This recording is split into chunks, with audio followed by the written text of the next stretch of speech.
Smart study 78 में आपका स्वागत है। दोस्तों, आज इस वीडियो में हम जानेंगे कि यूपीएसआई का जो पेपर हुआ था वो कैसा आया था, एग्जाम कैसा था एंड कौन कौन से सब्जेक्ट से ज़्यादा प्रश्न पूछे जा रहे हैं और आपका पेपर कैसा आया, कठिन था या मॉडरेट था या थोड़ा ज़्यादा कठिन था, इस पर हम बात करने वाले हैं। तो वीडियो में लास्ट तक जरूर बने रहें। तो चलिए स्टार्ट करते हैं।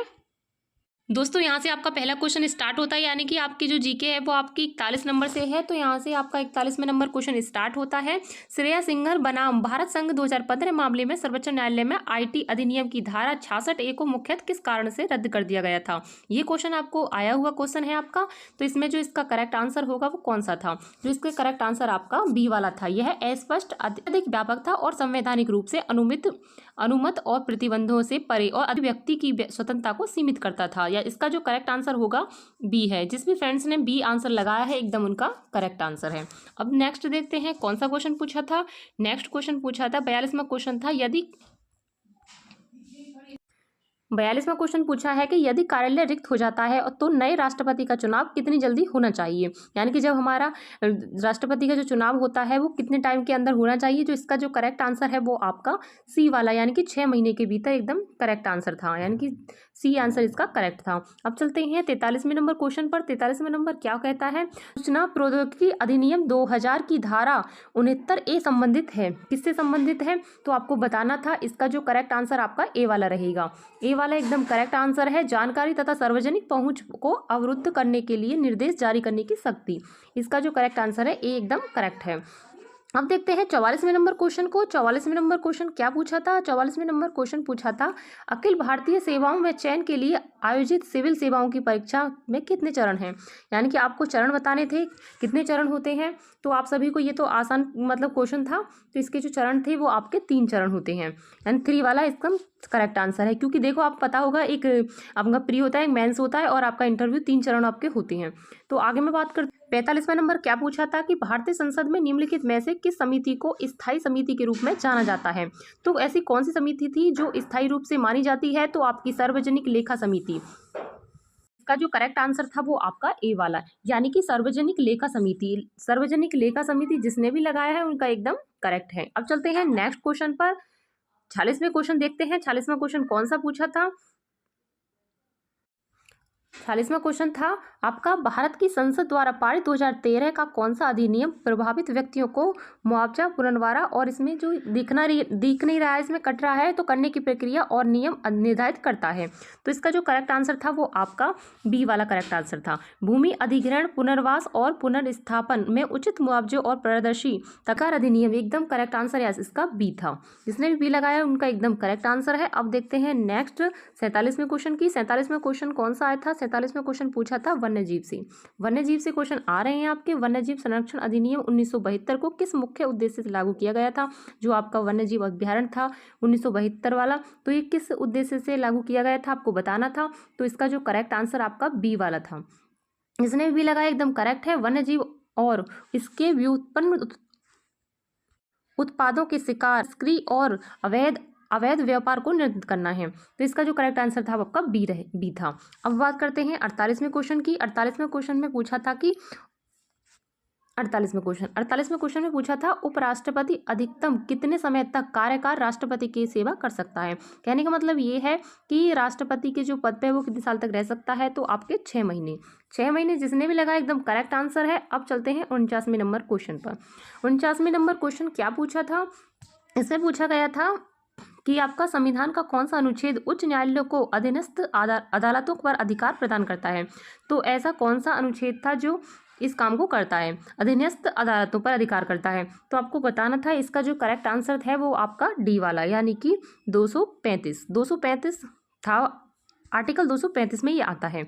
आगे मैं बात करती हूँ 50वें क्वेश्चन की। 50वां क्वेश्चन देख लीजिए।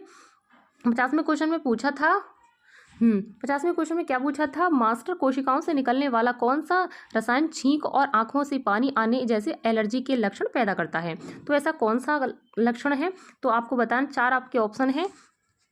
दोस्तों, यदि आपको पता है तो आप मुझे कमेंट करके जरूर बताइएगा इनके आंसर। इसका जो करेक्ट आंसर होगा आपका स्टामाइन, यानी बी वाला एकदम करेक्ट आंसर है। अब देखते हैं 51वें नंबर क्वेश्चन को। 51 नंबर क्वेश्चन क्या कहता है कि किस देश को लंबे सफेद बादलों की भूमि के नाम से जाना जाता है? ऐसा कौन सा देश है जो लंबे सफेद बादलों की भूमि कहा जाता है? तो वो आपका न्यूजीलैंड, यानी कि आपका न्यूजीलैंड एकदम करेक्ट आंसर है। अब मैं बात करती हूँ 52वें नंबर क्वेश्चन की। 52वें नंबर क्वेश्चन में क्या पूछा था, देख लीजिए। भारतीय कानून के तहत एक व्यक्ति कब से किशोर नहीं माना जाता है? देखो, नहीं वाला इसमें स्पेशल ध्यान देना है, क्योंकि नहीं में हम मतलब सही कराते हैं, यानी कि अगर हमसे नहीं पूछा है तो हमें लगता है किशोर अवस्था पूछी है, तो किशोर अवस्था तो सारी उसमें उम्र दे रखी है, बस एक को छोड़कर। तो इसमें कौन सा करेक्ट आंसर है आपका? देखो, किशोर अवस्था जो होती है वो आपकी 12 से 18 वर्ष की होती है, तो उसके बाद अलग अवस्था होती है, तो आपकी 12 से 18 जिसमें बीच ये ये वाला बीच का, ये वाला बीच का, ये बीच का। तो ये, लेकिन इसका जो करेक्ट आंसर था आपका 21, यानी कि सी वाला एकदम करेक्ट आंसर था। जिसने भी सी लगाया है एकदम उनका करेक्ट आंसर है। अब देखते हैं 53 नंबर क्वेश्चन पर। 53 नंबर क्वेश्चन का जो क्या 53 नंबर पूछा है कि उस पौधे को वैज्ञानिक नाम क्या है? उस पौधे का जो वैज्ञानिक नाम क्या है जिसे हेरोइन नामक अफीम युक्त दवा निकाली जाती है? तो आपको बताना है। तो इसका करेक्ट जो आंसर था वो कौन सा था? इसका करेक्ट आंसर था एरिथ्रोब्यूटाइलम कोका, इसका करेक्ट आंसर था, यानी बी वाला एकदम सही आंसर था। अब चलते हैं 54वें नंबर क्वेश्चन पर। 54वें नंबर क्वेश्चन क्या कहता है? 54वें नंबर क्वेश्चन का आंसर है, सॉरी क्वेश्चन है, राष्ट्रपति द्वारा जारी अध्यादेश को संसद को कितने समय में अनुमोदित करना होता है? तो यानी कि कितने समय में अनुमोदित करना होता है, ये आपको बताना है। तो इसका जो करेक्ट आंसर था वो आपका ए वाला, यानी संसद को पूर्ण बैठक में 6 सप्ताह, यानी 6 सप्ताह के अंदर जो था वो इसका एकदम करेक्ट आंसर है। अब देखते हैं 55वें नंबर क्वेश्चन को। 55वें नंबर क्वेश्चन में क्या पूछा है कि अनुच्छेद 356 के तहत अनुच्छेद 356 के तहत एक राज्य में राष्ट्रपति शासन को प्रारंभ में कितनी अवधि के लिए लगाया जा सकता है, लगाया जा सकता है, बताइए। तो आपका जो राष्ट्रपति शासन है वो कितने टाइम के लिए लगता है, ये आपको बताना है। तो आपको पता होगी, ये तो आपका सिंपल ही क्वेश्चन है। तो इसका जो करेक्ट आंसर होगा आपका 6 महीने, इन 6 महीने एकदम करेक्ट आंसर है। अब चलते हैं 56वें नंबर क्वेश्चन पर। 56वें नंबर क्वेश्चन में पूछा था, हाँ, 56वें नंबर क्वेश्चन में पूछा था, उत्तर प्रदेश में सर्वोच्च पदस्थ पुलिस अधिकारी कौन है? तो आपके जो पुलिस अधिकारी है वो आपको बताने हैं। तो इसका जो करेक्ट आंसर है वो कौन सा रहेगा? बी इसका एकदम सही आंसर है, बी वाला एकदम सही है, यानी कि पुलिस महानिर्देशक DGP एकदम करेक्ट आंसर है। अब चलते हैं 57वें नंबर क्वेश्चन पर। 57वें नंबर क्वेश्चन देखिए, देखिए, निम्नलिखित में से कौन सा भारत के संविधान के संदर्भ में विधायी शक्तियों और शक्तियों के पृथक्करण के सिद्धांत के बीच संबंध को सबसे अच्छी तरह से वर्णित करता है? तो कौन सा करता है ये आपको बताना है। तो इसमें करेक्ट आंसर आपका डी रहेगा, डी वाला एकदम करेक्ट आंसर है। संविधान विधायी, कार्यपालिका और न्यायपालिकाओं की शाखाओं के बीच जांच और संतुलन की एक प्रणाली की अनुमति देता है। तो इसका जो करेक्ट आंसर है आपका डी रहेगा। अब चलते हैं 58वें नंबर क्वेश्चन पर। 58 नंबर क्वेश्चन क्या पूछा है, देखिए, इसमें पूछा है कि कौन सा भारतीय पर्यावरण कानून खतरनाक अपशिष्ट के प्रबंधन और हैंडलिंग को नियंत्रित करता है? तो आपका इसका करेक्ट आंसर कौन सा है? तो इसका जो करेक्ट आंसर आपका रहेगा, यदि आपको पता है तो आप मुझे जरूर बताइएगा। तो इसका जो करेक्ट आंसर है वो आपका सी रहने वाला है, खतरनाक अपशिष्ट यानी कि प्रबंधन, हैंडलिंग और सीमा पार आवाज ही नियम 2008, यानी कि सी वाला एकदम करेक्ट आंसर है। अब चलते हैं 59वें नंबर क्वेश्चन पर। 59वें नंबर क्वेश्चन जो पूछा है वो पूछा है, निम्नलिखित में से कौन सा C4 पौधे का उदाहरण है? यानी कि आपको बताना है इसका जो उदाहरण है वो कौन सा है, गेहूं, आलू, चावल, मक्का। इसका करेक्ट आंसर कौन सा है? इसका जो सही आंसर रहेगा वो आपका मक्का रहेगा, मक्का एकदम करेक्ट आंसर है। अब चलते हैं 60वें नंबर क्वेश्चन पर। निम्नलिखित में से कौन सा अपराध ऐसा है जिसमें दोषी मन का प्रमाण आवश्यक निम्नलिखित में से कौन सा अपराध ऐसा है जिसमें दोषी मन का प्रमाण आवश्यक नहीं होता? यानी कि आपको बताना है चोरी, कठोर दायित्व के अपराध, हमला और हत्या। इसका जो करेक्ट आंसर है वो आपका, इसका जो करेक्ट आंसर आपका बी रहेगा, यानी कठोर दायित्व के अपराध एकदम सही है। अब देखते हैं 61वें नंबर क्वेश्चन को। 61वें नंबर क्वेश्चन का जो क्या पूछा है, 61वें नंबर क्वेश्चन पर, भारत में आयकर का प्राथमिक कानून कौन सा है? तो आयकर का जो कानून है वो कौन सा है? तो इसका जो करेक्ट आंसर है वो आपका बी रहेगा, यानी कि आयकर अधिनियम 1961 एकदम करेक्ट आंसर है जिसने भी लगाया है। तो अब चलते हैं 62वें नंबर क्वेश्चन पर। 62वें नंबर क्वेश्चन क्या कहता है कि राष्ट्रीय हरित अधिकरण NGT किस वर्ष स्थापित किया गया था? तो आपको बताना है कौन से वर्ष स्थापित किया गया था, तो बताइए। हाँ, इसका जो करेक्ट आंसर है वो कौन सा रहेगा? बी इसका एकदम करेक्ट आंसर है, 2010 में इसे लागू किया गया था, स्थापित किया गया था। अब चलते हैं 63वें नंबर क्वेश्चन पर। भारतीय कानून के तहत सूचना प्रगति अधिनियम 2000 की कौन सी धारा पहचान की चोरी के लिए दंड से संबंधित है? तो आपको बताना है ऐसी कौन सी धारा है जो चोरी और दंड के लिए है। तो आपको बताना है, बताइए। 63 में करेक्ट आंसर आपका बी रहेगा, 66C एकदम करेक्ट आंसर है इसका। अब चलते हैं नेक्स्ट क्वेश्चन पर। नेक्स्ट क्वेश्चन कौन सा पूछा है? 64वां क्वेश्चन। 64वां क्वेश्चन कौन सा है? संवैधानिक उपचार के अधिकारों को अक्सर संविधान की हृदय और आत्मा कहा जाता है। इसे इस प्रकार किसने वर्णित किया है? किसने कहा था कि ये संविधान की आत्मा है? यानी कि बताइए इसका करेक्ट आंसर कौन सा है। तो इसमें जो करेक्ट आंसर है वो आपका डॉक्टर भीमराव अंबेडकर ने कही थी ये बात। ये इसका करेक्ट आंसर है। अब चलते हैं 65वें नंबर क्वेश्चन पर। 65वें नंबर क्वेश्चन देखिए, मध्य मंडल में समताप मंडल से अलग करने वाली संक्रमण सीमा को क्या कहते हैं? यानी कि ऐसी कौन सी मतलब उस सीमा का क्या नाम है जो मध्य मंडल और समताप मंडल को अलग करती है? इसका जो करेक्ट आंसर आपका स्ट्रोपोज यानी कि एक करेक्ट एकदम सही रहेगा। अब बात करते हैं 66वें नंबर क्वेश्चन की। 1857 की क्रांति यानी 1857 के विद्रोह से पहले किस ब्रिटिश नीति के कारण कई भारतीय राज्यों का विलय हुआ? तो कितने का हुआ था आपको बताना है।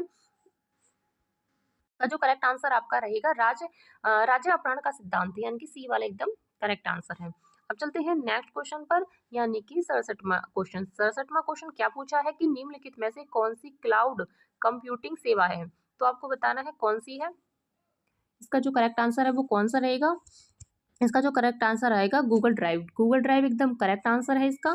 अब चलते हैं 68वें नंबर क्वेश्चन पर। 68वें नंबर क्वेश्चन क्या पूछा था कि प्रतिरक्षा प्रणाली को विनियमित करने में उनकी भूमिका के लिए फिजियोलॉजी या मेडिसिन में 2025 में नोबेल पुरस्कार सम्मानित खोज में किस प्रकार की कोशिका केंद्र में थी? तो आपको बताना था कि ऐसी प्रकार की कौन केंद्र में थी। बताइए इसका करेक्ट जो आंसर रहेगा वो आपका बी वाला एकदम सही रहेगा, नियामक टी कोशिका। बी एकदम सही है। अब चलते हैं नेक्स्ट क्वेश्चन पर। नेक्स्ट क्वेश्चन 69वां क्वेश्चन में पूछा था कि लोकसभा का कार्यकाल आमतौर पर कितने वर्ष का होता है? लोकसभा का जो कार्यकाल होता है इसके जो करेक्ट आंसर है वो आपका बी यानी कि 5 साल इसकी अवधि रहती है। तो इसका करेक्ट आंसर आपका बी रहने वाला है। अब चलते हैं 70वें नंबर क्वेश्चन पर। 70वें नंबर क्वेश्चन क्या पूछा था कि कौन सा ऐतिहासिक मामला संसद की संविधान को संशोधित करने की शक्ति की वैधता को बनाए रखता है और इसमें मौलिक अधिकार भी शामिल हैं? तो कौन बनाता है? इसमें मौलिक अधिकार भी शामिल होते हैं। तो बताइए इसका करेक्ट आंसर कौन सा रहेगा। इसमें आपका केशव नंद भारतीय बनाम केरल राज्य यानी कि आपका एकदम करेक्ट आंसर है। अब चलते हैं नेक्स्ट क्वेश्चन पर। नेक्स्ट क्वेश्चन 71वां क्वेश्चन है। 71वें क्वेश्चन में क्या पूछा था कि प्रधानमंत्री, केंद्रीय मंत्री और मुख्यमंत्री किस परिषद का हिस्सा हैं? तो आपको बताना है किसके हिस्से हैं। तो इसमें आपके 4 ऑप्शन दे रखे थे। बताइए जो इसका जो करेक्ट आंसर था वहां पर आपका ए वाला था, राष्ट्रीय विकास परिषद के। ये तीनों आपके पार्ट होते हैं। तो ये इसका करेक्ट आंसर है। अब चलते हैं 72वें नंबर क्वेश्चन पर। भारतीय नागरिकता सुरक्षा सहित 2023 के तहत गवाहों की सुरक्षा सुनिश्चित करने के लिए कौन सी धारा जिम्मेदार है? तो आपको बताना है। इसमें 72वें क्वेश्चन का जो आंसर है इसका जो करेक्ट था वहां पर इसका डी वाला यानी कि धारा 398 एकदम करेक्ट आंसर है। 73वें क्वेश्चन पर चलते हैं। अब 73वें क्वेश्चन क्या कहता है कि निम्नलिखित में से कौन सी धातु अपनी उच्च अभिक्रियाशीलताओं के कारण कॉपर सल्फेट से कॉपर को विस्थापित कर सकती है? तो इसका तांबा, जिंक, चांदी, सोना, ये आपके ऑप्शन दे रखे थे। इसका जो करेक्ट आंसर था वहां पर कौन सा था? इसका करेक्ट आंसर था आपका जिंक। जिंक एकदम करेक्ट आंसर है। अब चलते हैं 74वें क्वेश्चन पर। 74वें क्वेश्चन पूछा है कि राष्ट्रीय पिछड़ा वर्ग आयोग यानी कि आपके NCBC किस मंत्रालय के अंतर्गत कार्य करता है? तो आपको बताना है इसका जो आपको बताना था कि इसका करेक्ट आंसर कौन सा है। यानी कि 74वें क्वेश्चन का जो आंसर है वो सामाजिक न्याय और अधिकारिता मंत्रालय यानी कि ए वाला एकदम करेक्ट आंसर है। अब चलते हैं 75वें क्वेश्चन पर। 75वें क्वेश्चन में क्या पूछा था। अब आते हैं 75वें नंबर क्वेश्चन पर। नामधारी आंदोलन किस सिख परंपरा की स्थापना के बाद शुरू हुआ? तो इसका जो करेक्ट आंसर है वो कौन सा रहेगा? इसका जो करेक्ट आंसर था वहां पर आपका गुरु गोविंद सिंह द्वारा इसका करेक्ट आंसर था। इसका ए वाला एकदम करेक्ट आंसर है। अब चलते हैं 76वें नंबर क्वेश्चन पर। 76वें नंबर क्वेश्चन में पूछा था कि मादाओं में निषेचन होता है। तो आपको बताना था किस में होता है? आपके 4 ऑप्शन इसमें दे रखे थे, इसका जो करेक्ट आंसर था वो वहाँ पर आपका सी वाला, अंडवाही नालिकाओं में। आपका अब चलते हैं 77वें नंबर क्वेश्चन पर। 77 नंबर में क्या पूछा था कि कौन सी कृषि शाखा रेशम कीट पालन के माध्यम से रेशम उत्पादन पर केंद्रित है? आपको बताना था कौन सी है, तो इसका जो करेक्ट आंसर था वो आपका ए वाला, ये वाला एकदम करेक्ट आंसर था। अब चलते हैं 78वें नंबर क्वेश्चन पर। 78वें नंबर देखो यहाँ से ऑप्शन नहीं दिख रहा आपको। 78वें नंबर क्वेश्चन पर डिजिटल इंडिया अभियान कब शुरू किया गया था? तो डिजिटल अभियान जो शुरू किया गया था वो कब किया गया था? इसका जो करेक्ट आंसर था वहाँ पर आपका 2015, एकदम सही आंसर था। अब चलते हैं नेक्स्ट क्वेश्चन पर, यानी कि 79 और 80, यानी कि 79 नंबर क्वेश्चन पर चलते हैं। तो 79 नंबर क्वेश्चन में पूछा था, इसमें पूछा था भारत में अक्टूबर 2025 में विदेशी मुद्रा निपटन प्रणाली FCSS किसने शुरू की? तो आपको बताना था किसने शुरू की थी। तो इसमें आपके 4 ऑप्शन आपको दिखाई दे रहे थे वहाँ पे। तो इसका जो करेक्ट आंसर था वो आपका केंद्रीय वित्त मंत्री, यानी कि बी वाला एकदम करेक्ट है। जिसने भी बी लगाया एकदम उनका करेक्ट है। अब चलते हैं 80वें नंबर क्वेश्चन पर। 80वें नंबर क्वेश्चन में क्या कहता है कि नेटवर्क पर सिग्नल और परिवर्तित और पुनः प्रेषित करने के लिए किस उपकरण का उपयोग किया जाता है? तो आपको बताना था स्विच का, रिपीटर का, मॉडेम का और फायरवॉल का था। इसका जो करेक्ट आंसर था वो आपका बी वाला एकदम करेक्ट आंसर था, एकदम बी वाला एकदम करेक्ट आंसर था। ये आपके जीके के क्वेश्चन थे जो वहाँ पर आए हैं। तो देखिए एग्जाम जो था आपका, मतलब देखने में आपको आसान लगेगा, आपका पेपर इजी टू मॉडरेट था। क्यों था? क्योंकि देखो ऐसा होता है, यहाँ पर आपको आसान लग रहे हैं, लेकिन जिस टाइम हम एग्जाम देते हैं तो हमारी सिली मिस्टेक बहुत ज़्यादा होती हैं। देखने में आपको आसान लग रहा है लेकिन करने में आपको उतना ही कठिन लगेगा। तो हो सके तो आप मतलब सिली मिस्टेक जो होती हैं उनको कम कीजिएगा, क्योंकि उससे ही आपके मतलब जो नंबर होते हैं वो आपके कम हो जाते हैं। इस प्रकार मैं हर एक पेपर का आपका रिव्यू कराती रहूँगी। चैनल पे नए हैं तो प्लीज़ सब्सक्राइब जरूर कर लीजिएगा, और ये वीडियो कैसी लगी आप फीडबैक जरूर दीजिएगा। फिर भी दोस्तों अगर आपका कोई डाउट रहता है तो आप मुझे कमेंट करके जरूर बताइएगा। मिलते हैं हम नेक्स्ट वीडियो में, तब तक के लिए धन्यवाद।